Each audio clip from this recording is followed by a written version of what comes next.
നമസ്കാരം മലയാളി വാർത്തയിലേക്ക് സ്വാഗതം. പശ്ചിമേഷ്യയിൽ വീണ്ടും സംഘർഷഭരിതമാകുന്ന ഈ ഒരു ഘട്ടത്തിൽ ട്രംപും ചില അതിനിർണായകമായിട്ടുള്ള നീക്കങ്ങൾ നടത്തുകയാണ്.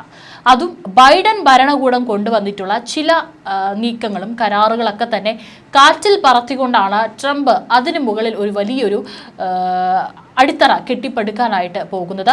അതിൻ്റെ ഭാഗമായിട്ട് നാളെ നെതന്യാഹുമായി കൂടിക്കാഴ്ചയുണ്ട്. മാത്രമല്ല അതിനു മുൻപ് ചില നിർണായക നീക്കങ്ങളാണ് ഇപ്പോൾ ട്രംപ് നടത്തിയിരിക്കുന്നത്. ഗാസയിലുടനീളം ഒരു പുതിയ സുരക്ഷാ ഇടനാഴിയിൽ ഇസ്രായേൽ സൈന്യത്തെ വിന്യസിച്ചിരിക്കുകയാണ്. ശനിയാഴ്ച വൈറ്റ് ഹൗസ് ഉദ്യോഗസ്ഥനും നെതന്യാഹുവിൻ്റെ ഓഫീസും ഈ സന്ദർശനം സ്ഥിരീകരിച്ചത്. അതിനൊപ്പം തന്നെ ഇപ്പോൾ മറ്റൊരു നിർണായക തീരുമാനം കൂടെ അമേരിക്ക എടുത്തിരിക്കുകയാണ്.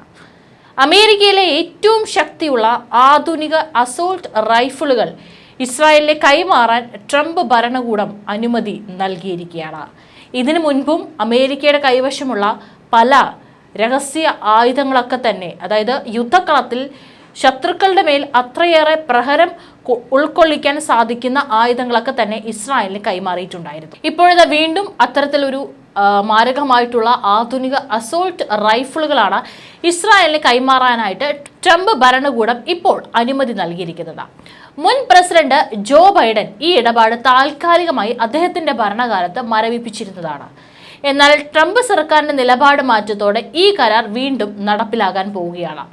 ഇതോടുകൂടി 20,000-ഓളം US-ൽ നിർമ്മിച്ച ഹൈ പവർ അസോൾട്ട് റൈഫിളുകളാണ് ഇസ്രായേലിന് വിൽക്കുന്നതായിട്ടുള്ള കരാറിന്റെ പ്രധാന ഉള്ളടക്കമെന്ന് പറയുന്നത്. അതായത് ബൈഡൻ കൊണ്ടുവന്ന കരാറിനെ വലിച്ചു കീറിക്കൊണ്ട് ഇപ്പോൾ ഇസ്രായേലിന് കൂടുതൽ ആയുധങ്ങൾ കൊടുക്കാനുള്ള കരാറിൽ ഇപ്പോൾ അമേരിക്ക തീരുമാനമെടുത്തിരിക്കുകയാണ്. ഒരു തരം കപ്പലുകൾ വരെ തുളച്ച് കടക്കാവുന്ന തോക്കുകളാണ് ഇവ. അതിൽ നിന്ന് തന്നെ നമുക്ക് മനസ്സിലാക്കാൻ സാധിക്കും എത്രത്തോളം മാരകമാണ് ഈ ആയുധങ്ങൾ എന്ന് പറയുന്നത്. ഈ ആയുധങ്ങൾ വളരെ അപകട സാധ്യത ഉള്ളതാണെന്നും പ്രത്യേകിച്ച് ഇവ ഈ ഗാസയ്ക്കടുത്ത് താമസിക്കുന്ന ഇസ്രായേലി പൗരന്മാരുടെ കയ്യിലെത്താൻ സാധ്യതയുണ്ടെന്നും ബൈഡൻ ഭരണകൂടം കരുതിയിരുന്നു. വിലക്ക് ഏർപ്പെടുത്തിയതും ഇത്തരം തോക്കുകൾ തെറ്റായ രീതിയിൽ ഉപയോഗിക്കപ്പെടുമോ എന്ന ആശങ്കയാണ്. എന്നാൽ ഇപ്പോൾ ആ ആശങ്കയൊന്നും തന്നെ ഒട്ടും മൈൻഡ് ചെയ്യാതെയാണ് ട്രംപിന്റെ നിലപാട് വളരെ വ്യത്യസ്തമായത്. ഇസ്രായേലിലെ സേനയ്ക്ക് കൂടുതൽ ആയുധശക്തി നൽകുന്നത് അനിവാര്യമാണെന്നാണ് ട്രംപ് അഭിപ്രായപ്പെടുന്നത്. ഇതിനിടെ ഇസ്രായേലി പ്രതിരോധ മന്ത്രി ഇസ്രായേൽ കാറ്റ്സ് പ്രഖ്യാപിച്ച പുതിയ സൈനിക നീക്കങ്ങളും ശ്രദ്ധേയമാണ്. ഗാസയിലെ ആക്രമണങ്ങൾക്ക് അനുസൃതമായി വലിയ തോതിലുള്ള ഭൂമിപിടുത്തം നടക്കുമെന്നാണ് സൂചന. സുരക്ഷാ ബഫർ സോണുകൾ സ്ഥാപിക്കാൻ ഗാസയിലെ ചില ഭാഗങ്ങളിൽ നിന്നുള്ള നിവാസികളെ ഒഴിപ്പിക്കേണ്ടി വരുമെന്ന് കാറ്റ്സ് വ്യക്തമാക്കി. ഹമാസിന്റെ തീവ്രവാദ കേന്ദ്രങ്ങൾ ലക്ഷ്യമാക്കി നടത്തുന്ന സൈനിക നടപടിയുടെ ഭാഗമായി പല കുടുംബങ്ങളും ഗാസയിൽ നിന്നും മാറിപ്പോകേണ്ട സാഹചര്യമുണ്ടാകും. ഗാസവാസികളെ ഹമാസിനെ പുറത്താക്കി ഇസ്രായേൽ ബന്ദികളെ മോചിപ്പിച്ചാൽ മാത്രമേ യുദ്ധം അവസാനിക്കൂ എന്നായിരുന്നു മന്ത്രിയുടെ ഉറച്ച നിലപാട്. ഈജിപ്ഷ്യൻ അതിർത്തിയിൽ സ്ഥിതി ചെയ്യുന്ന റാഫ മേഖലയിലും ഗാസക്കാരെ ഒഴിപ്പിക്കുന്നതിന്റെ ഭാഗമായി ഇവർ നടത്തിയ നീക്കമാണ് ഇക്കാര്യങ്ങൾ പുറത്തു കൊണ്ടുവന്നത്. ഭൂമിയുടെ അളവോ ഈ നടപടികൾ സ്ഥിരമായിരിക്കുമോ എന്നതിൽ ഇസ്രായേലി അധികൃതർ ഇതുവരെയായിട്ടും ഒരു വ്യക്തത വഹിച്ചിട്ടില്ല. ഇതിലൂടെ ഇസ്രായേൽ പലസ്തീൻ മേഖലയിൽ വീണ്ടും സംഘർഷഭരിതമായ ഒരു കാലഘട്ടം അരങ്ങേറാനുള്ള സൂചനയാണ് വ്യക്തമാക്കുന്നത്. ഇസ്രായേൽ അധിനിവേശ വെസ്റ്റ് ബാങ്കിൽ റൈഫിളുകൾ വിന്യസിക്കാൻ സാധ്യതയുണ്ടെന്ന് മുൻ ഭരണകൂടം ആശങ്ക ഉന്നയിച്ചിരുന്നു. ഇവിടെ ആക്രമണം വർദ്ധിച്ചു വരുന്ന ആശങ്കയാണ്.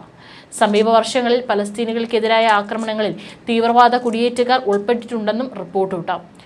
പ്രസിഡന്റ് ജോ ബൈഡന്റെ കീഴിൽ വെസ്റ്റ് ബാങ്കിൽ ആക്രമണം ആരോപിക്കപ്പെടുന്ന വ്യക്തികൾക്കും ഗ്രൂപ്പുകൾക്കും US ഉപരോധം ഏർപ്പെടുത്തിയിരുന്നു. എന്നിരുന്നാലും ട്രംപ് ഭരണകൂടം ബൈഡന്റെ പല നയങ്ങളും മാറ്റിമറിച്ചു.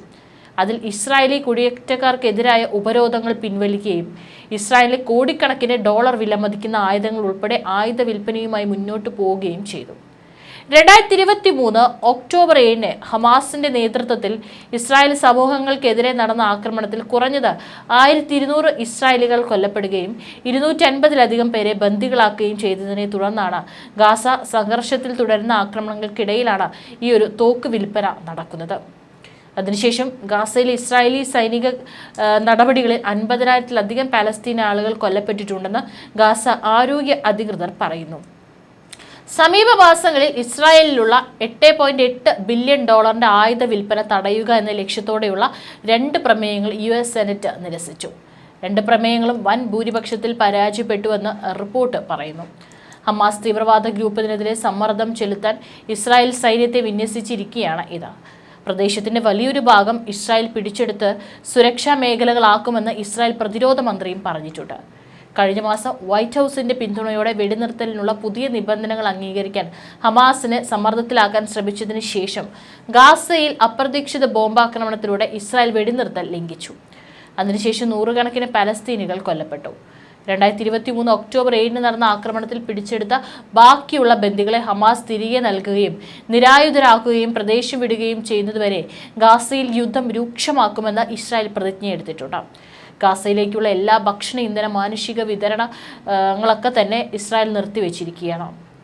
താരിഫ് പ്രശ്നം, നമ്മുടെ ബന്ദികളെ തിരിച്ചയക്കാനുള്ള ശ്രമങ്ങൾ, ഇസ്രായേൽ തുർക്കി ബന്ധം, ഇറാനിയൻ ഭീഷണി, അന്താരാഷ്ട്ര ക്രിമിനൽ കോടതിക്കെതിരായ പോരാട്ടം എന്നിവയെക്കുറിച്ചൊക്കെ തന്നെ നാളെ നെതന്യാഹുവും ട്രംപും ചർച്ച ചെയ്യുമെന്നാണ് സോഷ്യൽ മീഡിയയിൽ പുറത്തിറക്കിയ പ്രസ്താവനയിൽ നെതന്യാഹുവിന്റെ ഓഫീസ് പറഞ്ഞിരിക്കുന്നത്.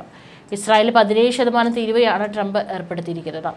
ഒക്ടോബർ 7 തെക്കൻ ഇസ്രായേലിൽ നടന്ന ആക്രമണത്തിൽ ഏകദേശം 1200 പേർ കൊല്ലപ്പെട്ടിരുന്നു. അവരിൽ ഭൂരിഭാഗവും സാധാരണക്കാരാണ്. ഏകദേശം 251 പേരെ ബന്ദികളാക്കി. അവരിൽ ഭൂരിഭാഗവും വെടിനിർത്തൽ കരാറുകളുടെയും മറ്റ് കരാറുകളുടെയും ഫലമായി മോചിപ്പിക്കപ്പെട്ടു. തെളിവുകൾ നൽകാതെ ഏകദേശം 20,000 തീവ്രവാദികളെ കൊന്നതായി ഇസ്രായേലും പറയുന്നു. കഴിഞ്ഞ ബുധനാഴ്ച വൈറ്റ് ഹൌസ് റോസ് ഗാർഡനിൽ ഡൊണാൾഡ് ട്രംപിന്റെ അതിശയകരമായ പ്രകടനത്തിലും വരാനിരിക്കുന്ന വ്യാപാര യുദ്ധത്തിലും ലോകം ആകാംക്ഷയോടെ കാത്തിരിക്കുമ്പോൾ മറ്റൊരു യുദ്ധം ആസന്നമായിരിക്കുന്നു എന്നുള്ളതും ഏറെ നിർണായകമാണ്. അത് വളരെ ഗുരുതരമായേക്കാവുന്ന ഒരു സൈനിക സംഘർഷമാണ്.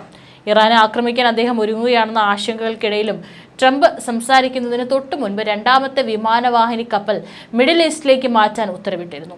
ദക്ഷിണ ചൈന കടലിലെ അതിന്റെ സാധാരണ പട്രോളിംഗ് മേഖലയിൽ നിന്ന് USS കാൾ വിൻസൺ പേർഷ്യൻ ഗൾഫിലേക്ക് യാത്ര ആരംഭിച്ചു. അവിടെ അത് അടുത്ത ബുധനാഴ്ചയോടെ അതിന്റെ സഹോദര വിമാന കമ്പനിയായ USS ഹാരി എസ് ട്രൂമാനുമായി ചേരും. വൈറ്റ് ഹൌസ് ഇതിനകം 6 B-2 സ്പിരിറ്റ് സ്റ്റെൽത്ത് ബോംബറുകൾ അതിന്റെ കപ്പലിന്റെ 1/3 UK നിയന്ത്രണത്തിലുള്ള ചാക്കോസ് ദ്വീപ സമൂഹത്തിലെ ഡീഗോ ഗാർഷ്യ സൈനിക താവളത്തിലേക്ക് മാറ്റിയിട്ടുണ്ട്. വർഷങ്ങളായി വികസിപ്പിച്ചെടുത്ത ആഴത്തിലുള്ള ആണവ കേന്ദ്രങ്ങളുടെ നാശത്തിന് ആവശ്യമായ തരത്തിലുള്ള ബങ്കർ ബസ്റ്റിംഗ് ബോംബുകൾ ഈ ഹൈടെക് വിമാനങ്ങൾക്ക് വഹിക്കാൻ കഴിയും. കഴിഞ്ഞ ആഴ്ച ഉപഗ്രഹ ചിത്രങ്ങൾ വഴി 6 സ്ട്രാറ്റോ ടാങ്കറുകൾ വിമാനത്തിനുള്ളിൽ ഇന്ധനം നിറയ്ക്കുന്ന ഒരു കൂട്ടം വിമാനങ്ങളും കണ്ടെത്തിയിരുന്നു. ഇറാനിലേക്ക് പറക്കാനും അവയുടെ പേലോഡുകൾ എത്തിക്കാനും 5000 മൈൽ യാത്രയുള്ള ഡീഗോ ഗാർഷ്യ ബേസിൽ തിരിച്ചെത്താനുമുള്ള കഴിവ് ഇവ B-2 വിമാനങ്ങൾക്ക് നൽകും. ആവശ്യമെങ്കിൽ ബലപ്രയോഗത്തിലൂടെ ഇറാനെ അവരുടെ ആണവ അഭിലാഷങ്ങൾ ഉപേക്ഷിക്കാൻ പ്രേരിപ്പിക്കുന്നതിൽ ട്രംപ് ഗൗരവമുള്ളവനാണെന്ന് ഇതെല്ലാം സൂചിപ്പിക്കുന്നു. ട്രംപിന്റെ ആവശ്യങ്ങൾക്ക് ടെഹ്റാൻ അപ്രതീക്ഷിതമായി വഴങ്ങുന്നില്ലെങ്കിൽ അടുത്ത ഏതാനും ആഴ്ചകൾക്കുള്ളിൽ ഇറാനെതിരെ നടപടിയെടുക്കുന്നതിൽ നിന്ന് അമേരിക്കയോ ഇസ്രായേലിനെയോ തടയാൻ ഇത്തരം ഭീഷണികൾക്ക് സാധ്യതയില്ല. അമേരിക്കയിൽ ഇസ്രായേലി ലോബി വളരെ ശക്തമാണ്. അമേരിക്കയുടെ വിദേശ നയത്തെ പോലും നിർണ്ണയിക്കുന്നത് അവരാണെന്ന് ചില ഉൾക്കാഴ്ചയുള്ളവർ വാദിക്കുന്നു.